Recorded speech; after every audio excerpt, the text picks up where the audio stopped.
سورہ آل عمران آیت نمبر 26 تا 28۔ نحمده ونصلي على رسوله الكريم اما بعد فاعوذ بالله من الشيطان الرجيم بسم الله الرحمن الرحيم قل اللهم مالك الملك تؤتي الملك من تشاء وتنزع الملك ممن تشاء وتعز من تشاء وتذل من تشاء بيدك الخير إنك على كل شيء قدير تولج الليل في النهار وتولج النهار في الليل وتخرج الحي من الميت وتخرج الميت من الحي وترزق من تشاء بغير حساب لا يتخذ المؤمنون الكافرين أولياء من دون المؤمنين ومن يفعل ذلك فليس من الله في شيء إلا أن تتقوا منهم تقاه ويحذركم الله نفسه وإلى الله المصير۔ لفظی ترجمہ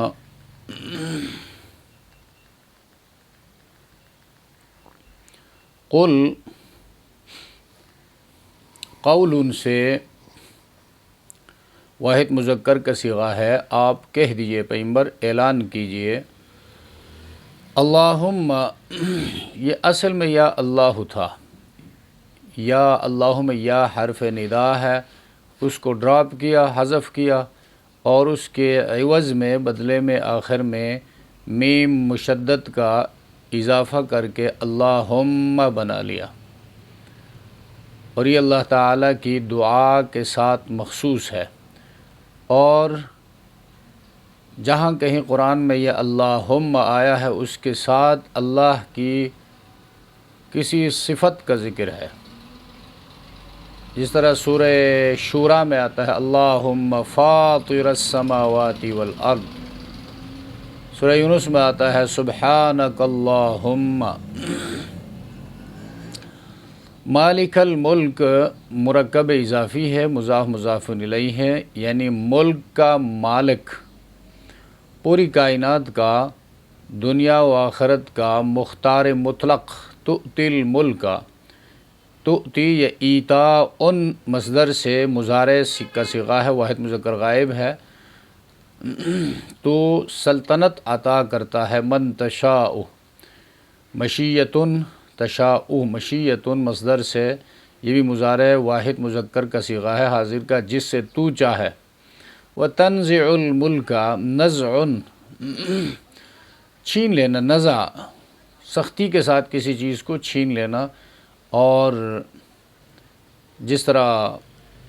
روح فرشتے کھینچتے ہیں تو اس کے لیے بھی لفظ استعمال کرتے ہیں، اور اس حالت کو حالت نزع بولتے ہیں، چونکہ روح جو ہے بدن کو چھوڑنے کے لیے تیار نہیں ہوتی ہے، تو فرشتے اس کو مشکل سے کھینچتے ہیں، اور انسانی بدن کے جوڑ جوڑ سے جہاں روح چھپی ہوتی ہے وہاں سے اس کو طاقت کے ساتھ کھینچ لیتے ہیں۔ تو یہاں چھیننے کے معنی میں استعمال ہوتا ہے، اور چھینتا وہی ہے جس کے پاس زور ہو، تو اللہ زور آور ہے، چھین لیتا ہے نافرمانوں سے، سرکشوں سے سلطنت۔ اور جانور کو ذبح کرنے کے بعد کھال اتارتے ہیں، اس کے لیے بھی نزع لفظ استعمال ہوتا ہے۔ تو ملک چھین لینے کے معنی میں یہاں استعمال ہوا ہے ممن تشاء، ممن تشاء، من اور من سے یہ مرکب ہے، تشاء وہی مشیت ان سے مضارع واحد مذکر کا صیغہ ہے، جس سے چاہے۔ وتعز من تشاء،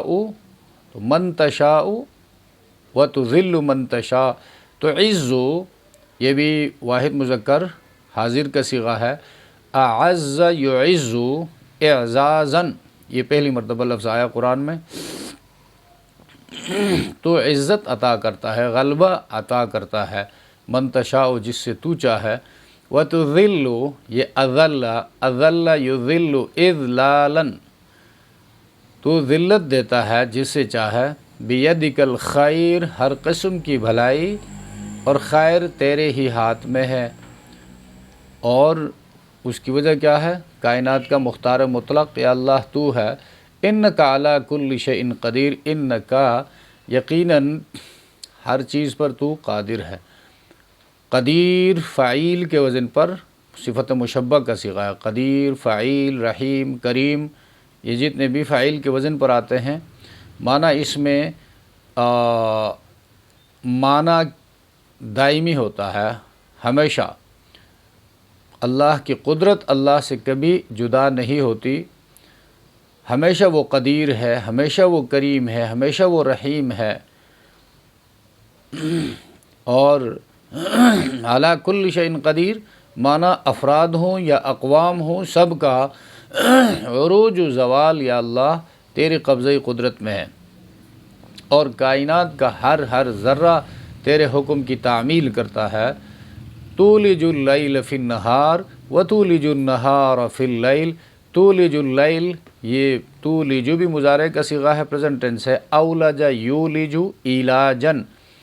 اور ولوجن جو ہے یہ تنگ جگہ میں داخل ہونے کو کہتے ہیں، تو داخل کرتا ہے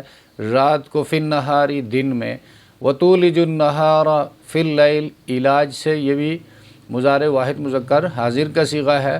دن کو تو رات میں داخل کرتا ہے، یعنی رات کے بعد دن کا آنا، دن کے بعد رات، اور ان کے اوقات میں کمی بیشی، موسموں کا تغیر و تبدل، سب کچھ تیرے تصرف میں ہے، تیرے سوا یہ کوئی کرنے والا نہیں۔ وَتُخْرِجُ الْحَيَّ مِنَ الْمَيِّتِ وَتُخْرِجُ الْمَيِّتَ مِنَ الْحَيِّ، تخرج اخراج مصدر ہے، اس مصدر سے یہ نکلا ہے تخرجو، اخرج یخرجو تخرجو،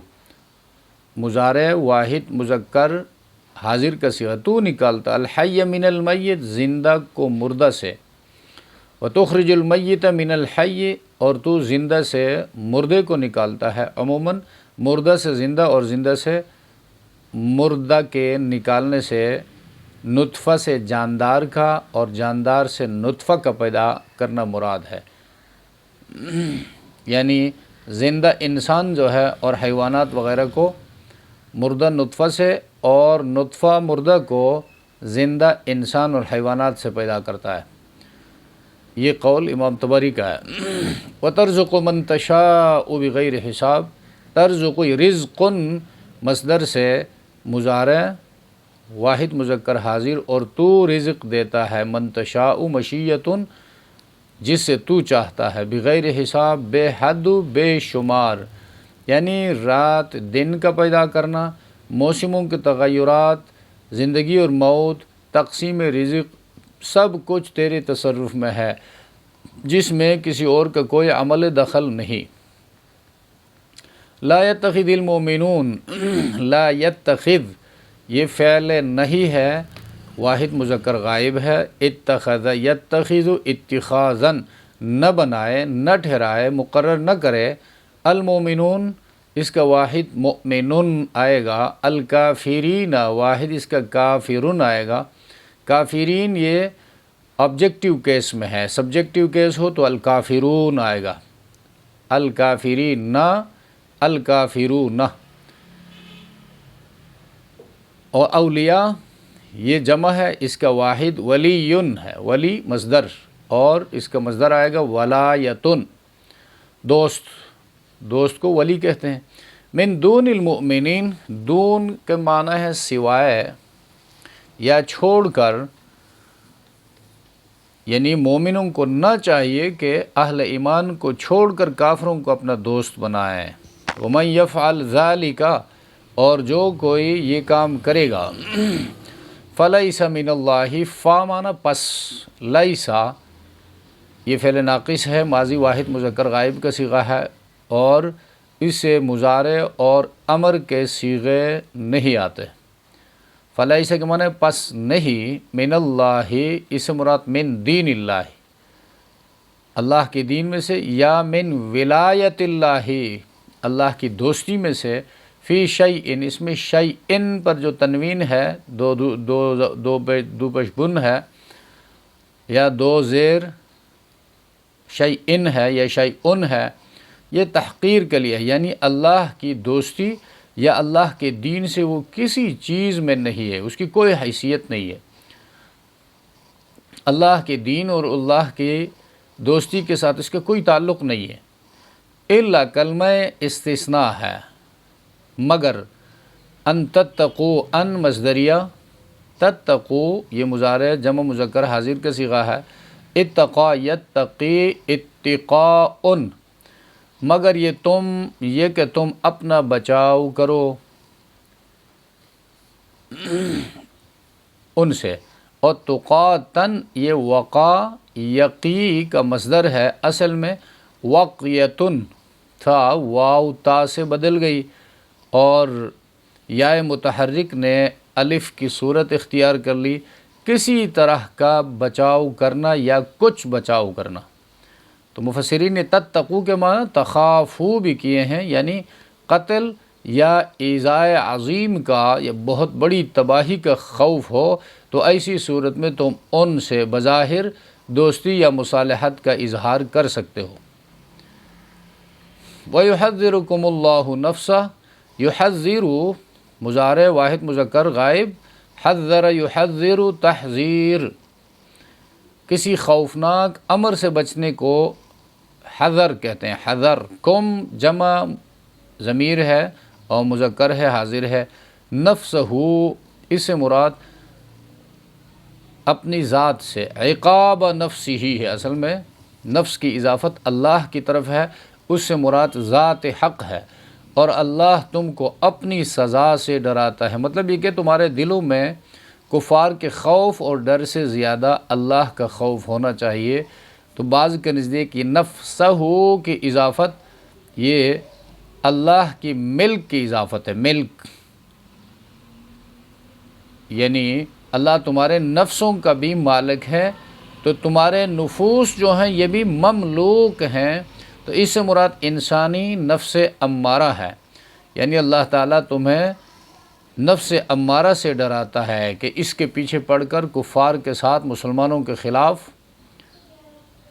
دوستی، دلی دوستی مت کرو۔ وَإِلَى اللَّهِ الْمَصِيرُ، یہ مصیر اس میں ظرف مکان، مادہ جو ہے سائرن، سائر کا معنی ہے لوٹنا،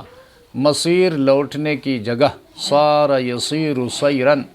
تو انجام کار اللہ کی طرف پہنچنا ہے، لوٹنا ہے۔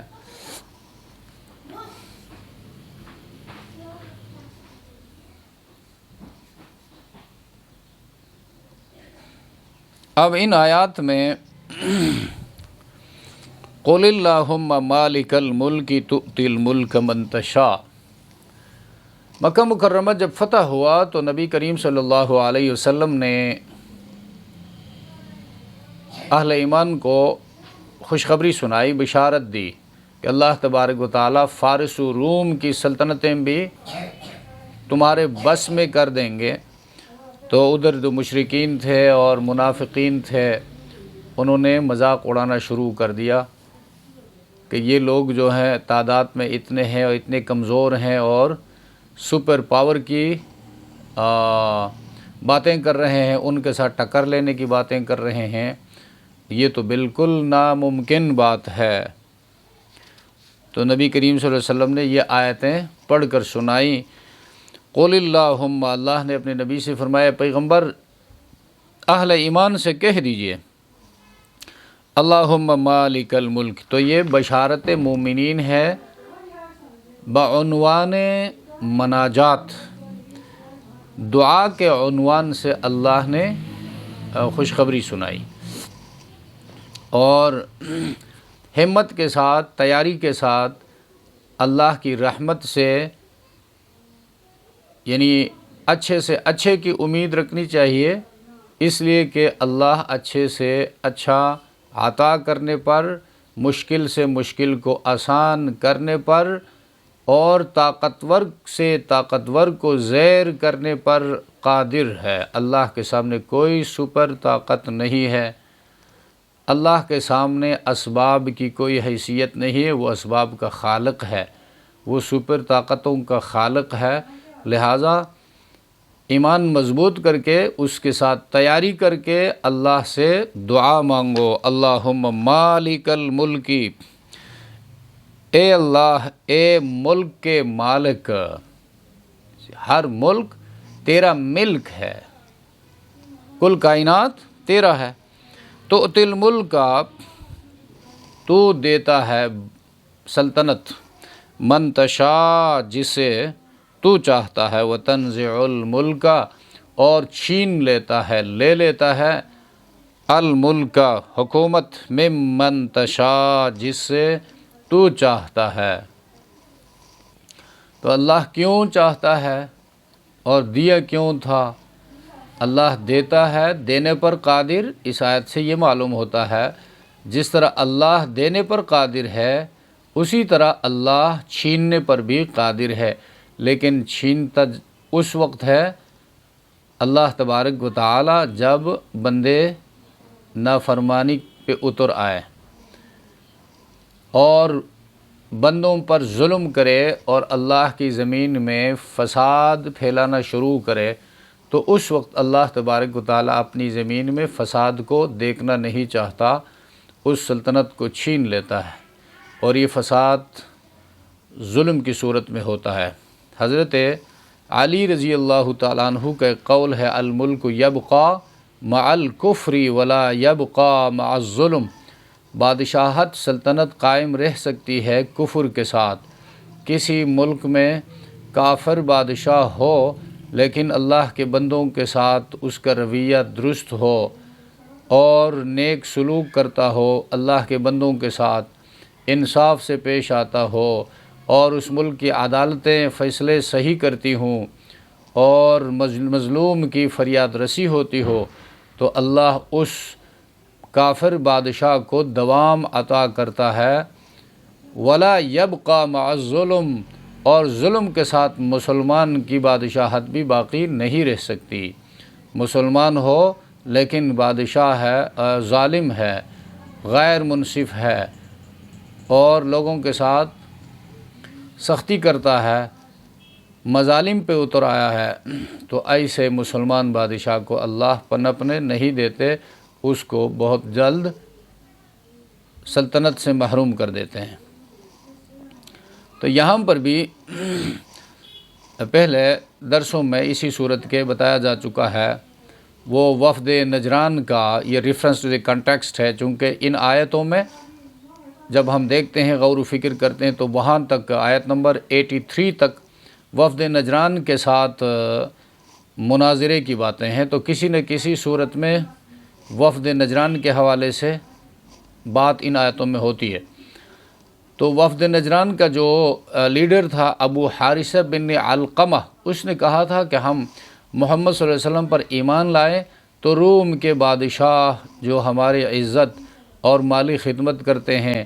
ہمارے اوپر سب بند کر دیں گے۔ تو شاید یہاں دعا و مناجات کے رنگ میں اس کا جواب دیا کہ جن بادشاہوں کی سلطنت اور ان کی دی ہوئی عزتوں پر تم ریجھ رہے ہو، اور تو خوب سمجھ لو کہ کل سلطنت و عزت کا اصلی مالک خداوند قدوس ہے، اسی کے قبضۂ قدرت میں سب کچھ ہے، جس کو چاہے دے اور جسے چاہے سلب کر لے۔ کیا یہ امکان نہیں کہ روم اور فارس کی سلطنتیں اور عزتیں چھین کر مسلمانوں کو دے دی جائے، بلکہ وعدہ ہے کہ ضرور دے دی جائیں گی۔ تو فرمایا وَتَنزِعُ الْمُلْكَ مِمَّن تَشَاءُ، اور تو چھین لیتا ہے جس سے چاہتا ہے بادشاہت، وَتُعِزُّ مَن تَشَاءُ وَتُذِلُّ مَن تَشَاءُ، اور تو عزت دیتا ہے جس سے چاہتا ہے۔ عزت کیا چیز ہے؟ عزت ایمان اور ہدایت ہے، یہ عزت ہے۔ دنیا میں ایمان اور ہدایت دے کر عزت دیتا ہے، معزز کرتا ہے۔ اللہ کی نگاہ میں مومن کی عزت کافر سے کہیں بڑھ کر ہے۔ اور اگر ایک ایمان والا بھی اس دنیا میں باقی رہے گا تو حدیث کے مضمون کے مطابق ایک مومن کی وجہ سے ساری دنیا کے کافر زندہ رہیں گے، کھائیں گے، پئیں گے، اپنی عیش و عشرت کریں گے، لیکن وہ ایک مومن جب باقی نہیں رہے گا تو اس دنیا کو باقی رکھنے کی ضرورت باقی نہیں رہے گی، قیامت کا زلزلہ شروع ہو جائے گا۔ تو اسے پتہ چلتا ہے ایمان کی کتنی قدر و قیمت ہے، اور ایمان جس بندے کو اللہ عطا کرتا ہے وہ اللہ کی نگاہ میں کتنا معزز ہے۔ تو ایمان کی قدر و قیمت ہونی چاہیے، اور ایمان کے جو اصول ہیں اس کی حفاظت کے، ان کو اختیار کرنا چاہیے۔ ایمان کے حفاظت کے اصول غیر ایمانی راستوں سے، غیر ایمانی باتوں سے، غیر ایمانی مجلسوں سے اپنے آپ کو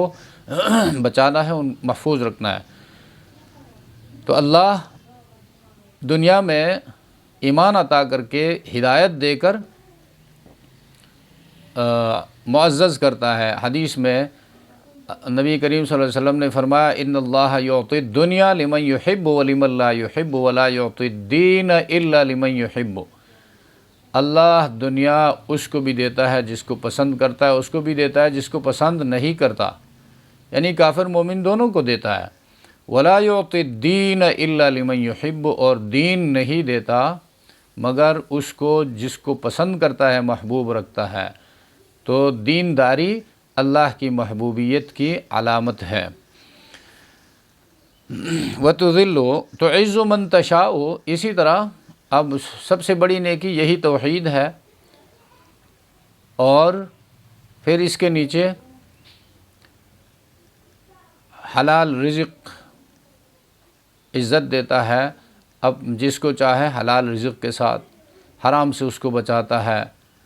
وَتُذِلُّ مَن تَشَاءُ، اور تو ذلیل کرتا ہے، پست کرتا ہے جس سے تو چاہتا ہے، ذلیل کرتا ہے دنیا میں ایمان کی حقیقت سے دور رکھ کر، ایمانی زندگی سے دور رکھ کر، ہدایت اور اسلام سے اس کو دور رکھ کر اس کو ذلیل کرتا ہے۔ اسی طرح حرام میں مبتلا کر کے، گمراہی میں مبتلا کر کے اس کو ذلیل کرتا ہے جس سے تو چاہتا ہے۔ تو جس سے تو چاہتا ہے اس پر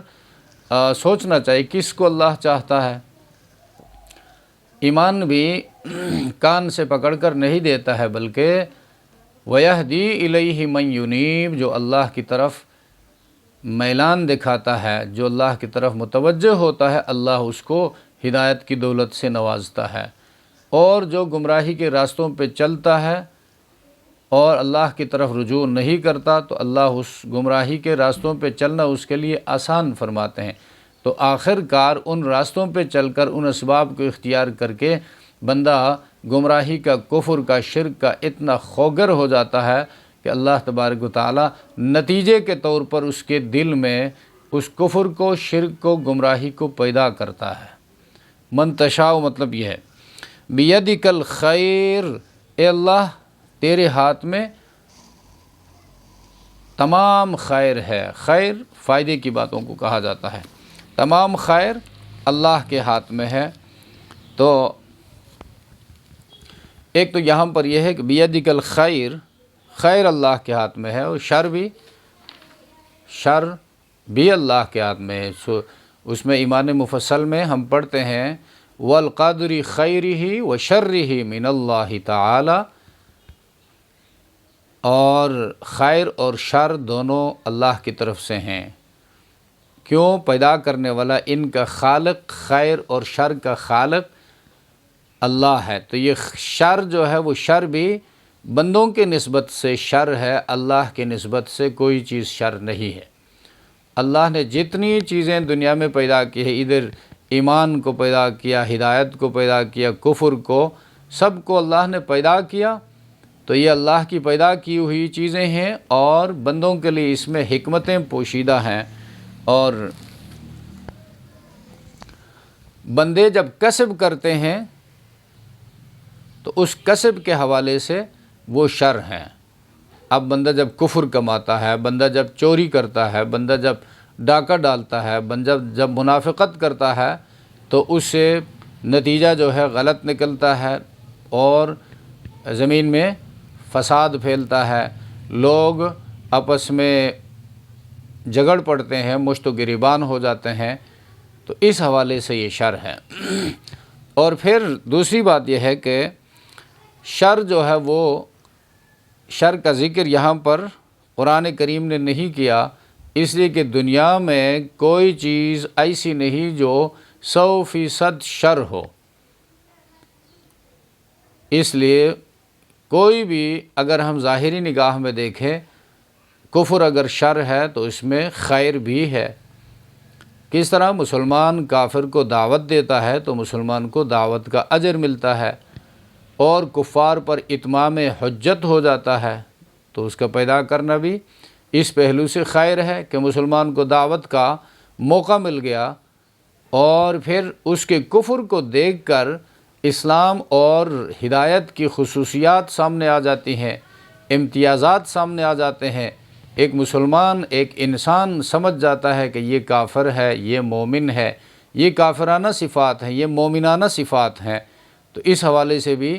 کفر کے پیدا کرنے میں خیر کا پہلو ہے۔ اور کافر جب مسلمان کے ساتھ مقابلہ کرتا ہے اور مسلمان اس کے ساتھ اللہ کی رضا کے لیے مقابلہ کرتا ہے، تو کافر کو جب شکست ہوتی ہے تو مسلمان کو بہت سارا مال غنیمت مل جاتا ہے، اور اس سے مسلمانوں کی معیشت مضبوط ہوتی ہے، تو اس حوالے سے خیر کا پہلو ہے۔ اور مسلمان اگر مارا جاتا ہے تو شہادت کے اعلیٰ مرتبے پر فائز ہوتا ہے۔ تو اس حوالے سے کہ شر کا پہلو یعنی 100% ہو دنیا میں، ایسی کوئی چیز نہیں ہے اللہ کی مخلوقات میں۔ اور پھر بعض چیزیں بعض لوگوں کے لیے خیر کا پہلو لیے ہوتی ہیں، اور بعض دوسروں کے لیے وہی چیزیں شر کا پہلو لیے ہوتی ہیں۔ تو ایک چیز ایک بندے کے لیے خیر فائدے پر مشتمل ہے، دوسرے بندے کے لیے وہ شر ہے، نقصان ہے اس میں۔ بیدک الخیر، تیرے ہاتھ میں خیر ہے، تو شر بھی نقصان بھی اللہ کے ہاتھ میں ہے۔ اور یہاں پر پھر اس کو ذکر کیوں نہیں کیا؟ نقصان بھی اللہ کے ہاتھ میں ہے، تو اس کو ذکر اللہ تبارک و تعالیٰ نے اس لیے نہیں کیا کہ بندوں کو تعلیم ہو۔ بندے جب اللہ کی نعمتیں شمار کرنا گننا چاہے تو شر جو ہے، شر کی نسبت اللہ کی طرف نہ کرے، بلکہ شر کی نسبت اپنی طرف کرے، اللہ کی طرف، نقصان کی طرف نسبت نہ کرے۔ اور پھر یہ بھی ہے کہ انسانوں سے شر مطلوب نہیں ہے، اس لیے اللہ نے شر کا ذکر یہاں پر نہیں کیا ہے، بلکہ خیر کا ذکر کیا ہے۔ انسانوں کو پیدا کیا ہے خیر کے لیے، عبادت کے لیے، عبادت خیر ہی خیر ہے، اس لیے جو چیز مطلوب نہیں ہے اس کو ذکر نہیں کیا، اور جو چیز مطلوب ہے کرنا چاہیے، اور انسان کو پیدا کرنے کا مقصد ہی یہی ہے، اس لیے اللہ تبارک و تعالیٰ نے بیدک الخیر، یا اللہ خیر تیرے ہاتھ میں ہے۔ اور حدیث میں رسول اللہ صلی اللہ علیہ وسلم نے فرمایا الخیر کلہ فی یدیک والشر لیس الیک، یا اللہ خیر سب تیری طرف سے ہے اور شر کی نسبت تیری طرف نہیں ہو سکتی۔ اچھا، انک علی کل شیء قدیر، بے شک اے اللہ تو علی کل شیء قدیر، ہر چیز پر قدرت والا ہے۔ تو یہ آیت بھی بتا رہی ہے علی کل شیء، ان میں تو شر بھی ہے نا، نقصان بھی ہے، خیر اور شر دونوں ہے۔ تمام چیزوں پر اے اللہ تو قدرت والا ہے، تو قادر ہے۔ اس میں توحید کا مسئلہ بھی ہے، ہر چیز پر قدرت والا، یعنی دن اگر روشنی ہے خیر ہے اور رات تاریکی ہے، تو ان دونوں کا خالق، ان دونوں کو پیدا کرنے والا تو ہی ہے۔ مجوسیوں پر رد ہے جو شر کا خالق اور مانتے ہیں اور خیر کا خالق کسی اور کو مانتے ہیں۔ قرآن کہتا ہے ان دونوں کا خالق اللہ ہے، جعل الظلمات والنور، تاریکی اور روشنی، فائدہ اور نقصان دن اور رات سب کو اسی اللہ نے پیدا فرمایا۔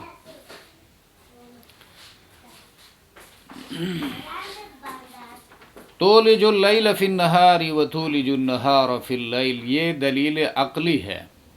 عقلی دلیل ہے۔ عقل استعمال کرو،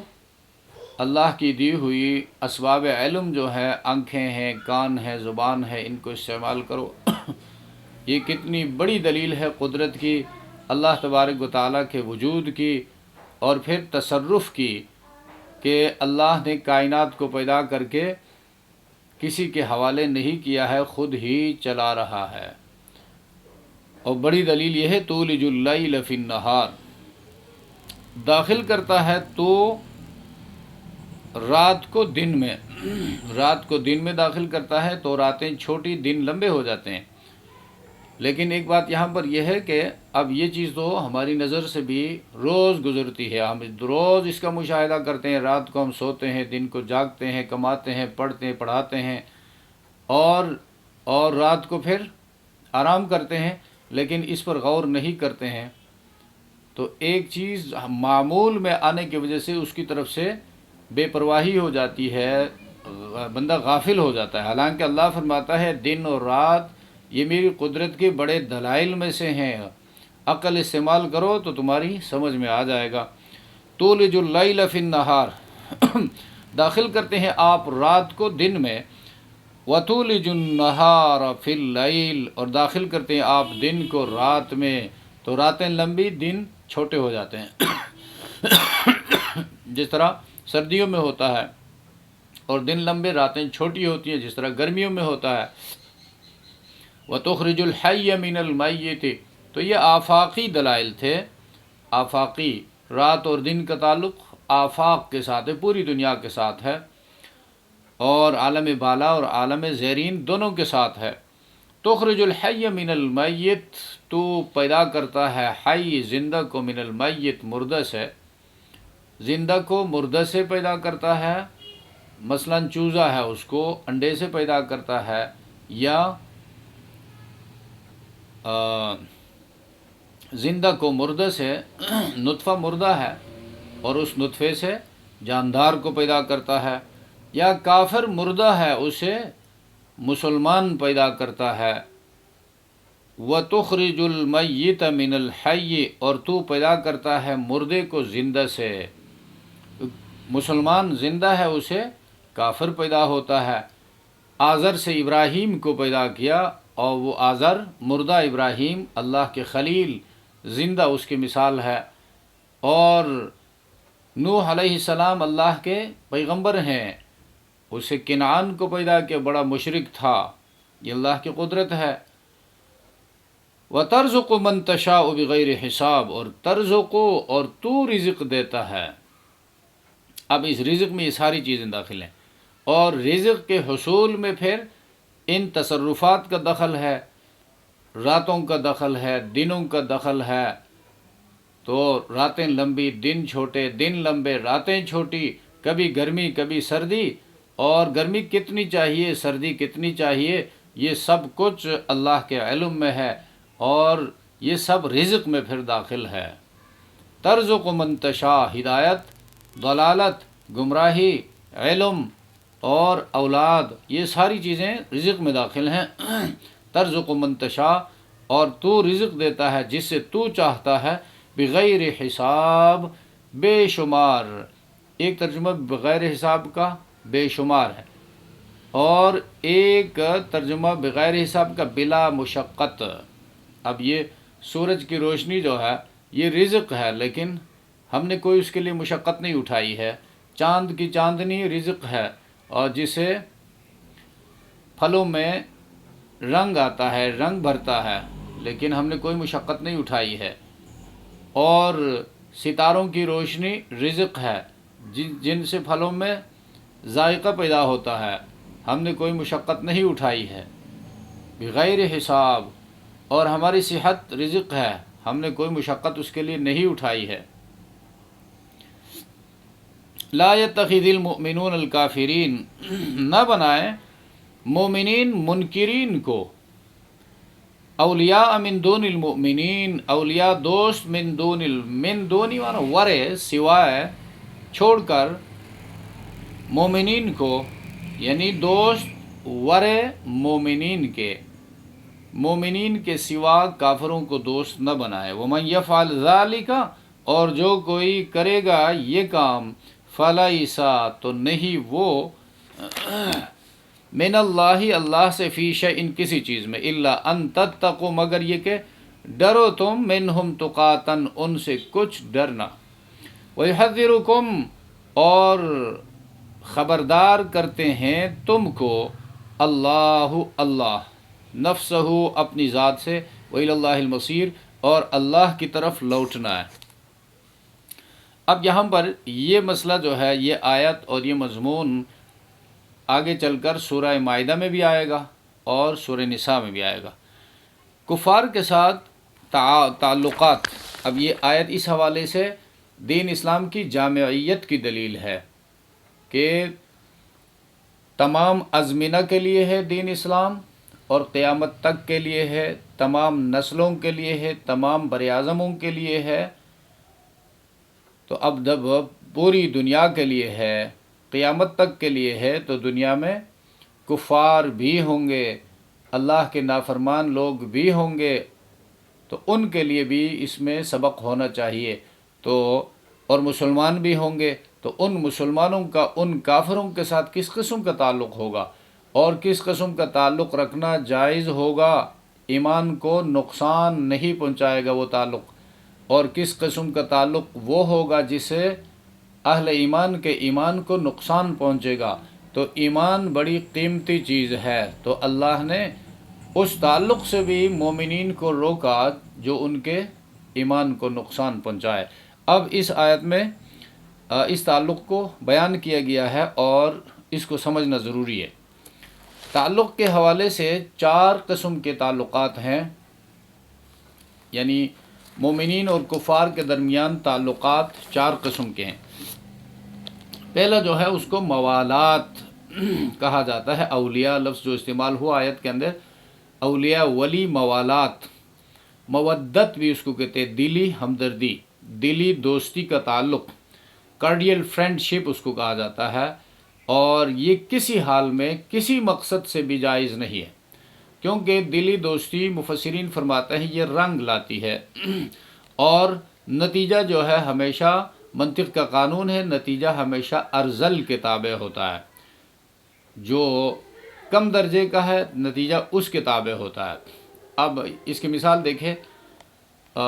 عیسائی عیسیٰ کو بھی مانتے ہیں اور اللہ کو بھی مانتے ہیں، عیسیٰ علیہ السلام کی ماں کو بھی مانتے ہیں، تو عیسیٰ علیہ السلام کی ماں اور عیسیٰ علیہ السلام وہ تو انسان ہیں، مخلوق ہیں، اور اللہ ان کا خالق ہے، کائنات کا خالق ہے۔ اب نتیجہ کیا رہا؟ توحید تو نہیں آ سکتا، نتیجہ شرک ہی ہوگا۔ اسی کے 2 غیر مستقل، عیسیٰ علیہ السلام غیر مستقل، ان کی والدہ مریم غیر مستقل، پیدا ہوئی، دنیا سے رخصت ہوئی، عیسیٰ علیہ السلام پیدا ہوئے، آسمانوں پہ اٹھائے گئے اور آئیں گے، پھر دنیا سے رخصت ہو جائیں گے، اور اللہ رخصت ہونے والا نہیں ہے۔ تو 2 غیر مستقل اور 1 مستقل کا مجموعہ غیر مستقل ہو گیا، تو نتیجہ ارذل کے تابع ہوتا ہے۔ تو جو بندہ کسی کافر سے دلی دوستی قائم کرتا ہے تو اس کا اثر جو ہے اس پر پڑتا ہے، اور دینی ضرر کا اندیشہ ہوتا ہے۔ دینی ضرر کا اندیشہ کس طرح؟ خصوصاً آج کل چونکہ دنیا گلوبل ویلیج ہے، انٹرنیٹ کے ذریعے اور مختلف سوشل میڈیا اور سورسز کے ذریعے تعلقات قائم کرتے ہیں اسٹوڈنٹس، اور یہ یونیورسٹیوں کے اساتذہ، پروفیسرز وغیرہ تعلقات قائم کرتے ہوئے پھر وہ یہاں آ جاتے ہیں یا یہ وہاں چلے جاتے ہیں ان سے ملاقات کے لیے، اور پھر نماز کا وقت آتا ہے تو نماز تو فرض ہے، وہ دوست جب آ جائے تو اس کی خاطر فرض نماز کو چھوڑ دیتے ہیں۔ وہ دوست جب آ جائے تو کہتے ہیں کہ جی یہ تو دوست غیر مسلم ہو سکتا ہے یہ مسلمان ہو جائے، مختلف قسم کے بہانوں سے، حالانکہ یہ نفس امارہ کی کاوشیں ہوتی ہیں، شیطان کا وسوسہ ہوتا ہے۔ اس کے ساتھ ایک وقت اگر شراب کی ایک گلاس پی جائے تو کوئی خاص نقصان تو نہیں ہوگا، تو ایک دفعہ جائے گا، ایک دفعہ نماز چھوڑے گا، ایک دفعہ اس کے ساتھ شراب پیے گا، ایک دفعہ اس کے ساتھ بے حیائی کی مجلس کو اٹینڈ کرے گا، اور یوں جو ہے ایمان جو ہے متاع عزیز ہے، اس کو نقصان پہنچا، اور آہستہ آہستہ ہو کر یہ بندہ دائرہ اسلام سے خارج ہو جاتا ہے۔ حالانکہ حکم اس کو کیا تھا؟ دین کی حفاظت کرو، دین کی حفاظت نماز کی حفاظت میں ہے، دین کی حفاظت اخلاق کی حفاظت میں ہے، اور دین کی حفاظت جو ہے ضروری ہے، اس لیے اس تعلق کا قائم کرنا ممنوع قرار پایا، یعنی موالات کسی حالت میں کسی کافر کے ساتھ جائز نہیں ہے۔ اور دوسری قسم جو ہے کفار سے، غیر مسلموں سے تعلق کی، وہ ہے مدارات۔ مدارات یہ رکھ رکھاؤ، اردو میں اس کو کہتے ہیں رکھ رکھاؤ کا تعلق، ظاہری خوش خلقی کا تعلق، اور یہ تعلق 3 حالتوں میں جائز ہے۔ اور ضرر کو دفع کرنے کے لیے جائز، یعنی کافر کے ضرر کو اپنے آپ سے دفع کرنے کے لیے، دور کرنے کے لیے رکھ رکھاؤ کا تعلق جائز ہے۔ کافر کی دینی مصلحت، دینی فائدے کو حاصل کرنے کے لیے یہ تعلق اس کے ساتھ رکھا جائے، یعنی اس کی ہدایت کے توقع سے بندہ اس کے ساتھ تعلق رکھے، اس کو دعوت دے، ظاہری خوش خلقی جو ہے، دلی نہیں، اس کے لیے کسی دینی معاملے کو، دینی کام کو ترک کر کے نہیں، اور اس کو بندہ دعوت دے، تو اور نتیجہ یہ ہوگا کہ وہ بندہ اسلام میں داخل ہو جائے گا۔ اس حوالے سے مدارات جائز۔ اور اسی طرح کافر کسی کا مہمان بن جائے تو اکرام ضیف جو ہے، اکرام ضیف اسلام میں مشروع ہے۔ کوئی غیر مسلم مہمان آئے تو اس کی خاطرداری کی جائے، یہ مدارات ہے، ظاہری رکھ رکھاؤ۔ اپنی مصلحت اور منفعت جان وغیرہ کے لیے یا کچھ مفادات حاصل کرنے کے لیے اس طرح کافر کے ساتھ تعلق رکھنا جائز نہیں ہے، اس صورت میں مدارات بھی جائز نہیں ہے۔ اور مواسات جو ہے، مواسات غمخواری کو کہتے ہیں، غمخواری کا تعلق یعنی حسن سلوک کرنا، یہ تعلق صرف برسر پیکار کافر جو ہے اس کے ساتھ جائز نہیں۔ برسر پیکار کو حربی کہتے ہیں، حربی کافر جو حالت جنگ میں ہو مسلمان کے ساتھ، حالت جنگ میں ہو، اس کافر کے ساتھ یہ تعلق جائز نہیں ہے۔ دوسروں کے ساتھ نہ صرف جائز ہے بلکہ مستحسن ہے۔ جو مسلمان کے ساتھ حالت جنگ میں نہیں ہے، آپ کے ملک میں کوئی مسلمان ملک ہے، اس ملک میں کوئی کافر رہتا ہے تو اس کے ساتھ نیک سلوک کرنا، ہمدردی کرنا، یہ چیزیں مستحسن ہیں، اس میں اجر و ثواب زیادہ ہے، اور اس کا حکم بھی دیا گیا ہے، مامور بھی ہیں۔ اور چوتھی قسم جو ہے معاملات کرنا، ڈیلنگز۔ اب ڈیلنگز میں اس میں پھر ماس کمیونیکیشن بھی آتا ہے، اور تجارت، ٹریڈ جو ہے، انٹرنیشنل ٹریڈ، نیشنل ٹریڈ، یہ دونوں آ جاتی ہیں۔ تو غیر مسلموں کے ساتھ جائز معاملات، مثلا جائز تجارت، اور یہ جائز ہے۔ ناجائز تجارت ان چیزوں کی تجارت جو اسلام میں جائز نہیں، مثلا خنزیر بیچنا، خنزیر کافر سے خریدنا، شراب بیچنا، اس پر شراب خریدنا، یہ چیزیں جائز نہیں ہیں۔ اور سودی کاروبار کافر کے ساتھ کرنا اس بہانے پر کہ جی کافر تو کافر ہے، اس کے دین میں تو جائز ناجائز نہیں ہے، لہذا اس کے ساتھ سودی کاروبار کرتے ہیں اور خوب کماتے ہیں اس سے، تو یہ جائز نہیں ہے۔ اور ناجائز معاملات جو اسلام میں ناجائز ہیں وہ کافر کے ساتھ بھی ناجائز۔ تو یہاں اس آیت میں یہ بات کی گئی، اے ایمان والو، یا ایھا الذین آمنو، آیت کو دوبارہ سمجھنے کی کوشش کرو۔ لا يتخذ المؤمنون الکافرین اولیاء من دون المؤمنین، ایمان والوں کو چھوڑ کر کافروں کو دوست نہ بنائے، غیر مسلموں کو۔ وَمَن يَفْعَلْ ذَلِكَ، اور جو ایسا کرے گا، فَلَيْسَ مِنَ اللَّهِ فِي شَيْءٍ، فَلَيْسَ مِنَ اللَّهِ، تو اللہ سے اس کا کچھ تعلق باقی نہیں رہے گا، إِلَّا أَن تَتَّقُوا مِنْهُمْ تُقَاةً، البتہ اگر ان کے ضرر سے بچاؤ مقصود ہو تو اور بات، یعنی وہ اس حد تک پھر اپنی بچاؤ کے لیے، یعنی وہ بھی قومی بچاؤ، یہ مطلب نہیں کہ ایک بندے کو کافر قتل کرنا چاہتا ہے تو پوری قوم کو جو ہے ہم تباہی میں جھونک دیں اپنے کو بچانے کے لیے، یا اپنے ذاتی مفادات کو حاصل کرنے کے لیے دین کو قربان کر دے، اس کی گنجائش نہیں ہے۔ اور وَيُحَذِّرُكُمُ اللَّهُ نَفْسَ وَإِلَى اللَّهِ الْمَصِيرُ، اور اللہ تعالیٰ تم کو اپنی ذات سے ڈراتے ہیں اور لوٹنا اللہ ہی کی طرف ہے۔ یہ ایک قسم کی دھمکی بھی ہے، اللہ کی طرف لوٹنا ہے، جو دنیا میں اللہ کے احکامات کو توڑ کر مسلمانوں کے ساتھ دھوکہ کر کے کفار جو ہیں مثلا ان کے ساتھ معاملات میں ایسے کافر کے ساتھ تجارت کی جو مسلمان کے ساتھ حالت جنگ میں ہے، اور مسلمان نے اس پر ہتھیار بیچ دیے کافر پر، تو ظاہر بات ہے وہ کافر اس ہتھیار کو اس مسلمان کے خلاف استعمال کرے گا، تو اس قسم کا تعلق جو ہے جائز نہیں ہے۔ تو جو ان احکامات کو فالو نہ کر کے اپنی منمانی کے لیے، اپنی منفعت کے لیے، اپنی دنیاوی ترقی کے لیے کافروں کو دلی دوست بنا کر اور اللہ کے احکامات کو توڑ کر جائے گا، تو کہاں جائے گا؟ الی اللہ المصیر، جانا تو اللہ ہی کے پاس ہے، اور جا کے تم پہنچو گے اس اللہ کے پاس جس نے تمہیں پیدا کیا تھا، جس نے تمہیں قانون عطا کیا تھا، آئین بھیجا تھا قرآن کی شکل میں، ہدایت نامہ نازل فرمایا تھا قرآن کی شکل میں۔ تو ان کیٹیگریز جو ہیں، موالات ہیں، مدارات ہیں، مواسات ہیں، معاملات ہیں، ان کو سامنے رکھ کر ایک بین الاقوامی امن جو ہے اس کو پروموٹ کیا جا سکتا ہے، اس کو پروان چڑھایا جا سکتا ہے کہ مسلمان اپنے حدود میں رہے اور کفار اپنے حدود میں رہے، اور ان تعلقات کو لے کر مسلمان کافر کے ساتھ بھی تعلق قائم کرے، اس کے ساتھ تجارت کرے اپنے حدود میں رہ کر، اور رکھ رکھاؤ کا تعلق رکھے اپنے حدود میں رہ کر، مواسات ہمدردی کرے اپنے حدود میں رہ کر۔ مواسات کے حوالے سے اس کی سیرت میں ایک بات گزری ہے، سلطان صلاح الدین ایوبی صلیبی جنگوں میں جب ان کے مقابل کا جرنیل وہ کوئی 7 دن تک میدان مقابلے میں نہیں آئے، صلاح الدین ایوبی نے اپنا بندہ بھیجا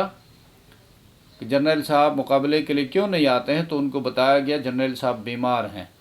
تو سلطان صلاح الدین ایوبی نے اپنا ذاتی ڈاکٹر اور اپنے ذاتی میڈیسن میں سے اس کے لیے روانہ کیے، بھجوا دیے۔ یہ اسلام کے مواسات کا جو حصہ ہے، یہ اس کی ایک مثال ہے، یعنی رواداری، ہمدردی ہر وقت ہر کافر کے ساتھ جائز ہے۔ سبحان ربک رب العزت عما یصفون وسلام علی المرسلین والحمد للہ رب العالمین، آمین۔